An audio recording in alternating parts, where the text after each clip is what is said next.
Where did the thought process come from to do whatever it takes to succeed? Because that seems like it's It wasn't whatever it takes to succeed, because, I mean, there are quite a few times if you were to ask me, I'd be like, oh, we're maybe going to do this another few months and then quit. It was just when you like what you do, you don't mind working. It wasn't like I had to go into a cubicle and I was miserable. The boss treated me like shit. You know, it was just being passionate about it and having the love to do it. In school, you didn't go to school for design. No. You went to school for finance. So did you ever know that you were this creative prior to certain things happening? No, I was always a little bit of blossomed. a weird nerd and into comic books. I mean, I always loved to kind of sketch on the side, but no, I mean, who would have really thought? And the leggings, we never would have thought. It was just following the sales from the beginning. Because everything started out as just apparel for men with those shirts. Is that correct? Yeah. And then when did the pivot occur?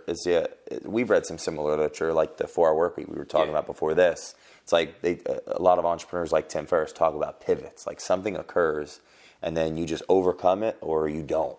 So what was it? It was basically was it a mental? What happened? Just tracking the sales. I mean, we would make everything specifically at first for men. Women would buy the T-shirt, cut the sleeves off, and wear it to the gym.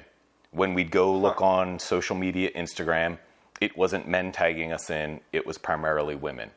So then we'd take a few of those designs and put it on a women's tank top, and it would sell out while the men's shirt still sat in inventory, you know?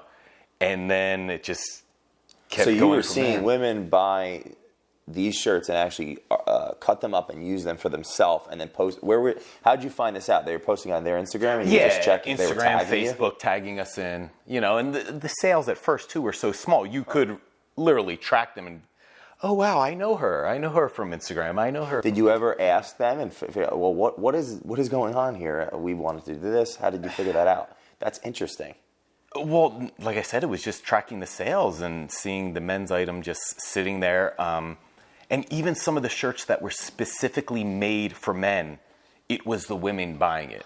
I mean, we're talking our first few shirts. I mean, it was a screaming skull with headphones. And then we had a shirt that literally said, "F***ing dominate." The women's version would sell out constantly as we put it on a tank top.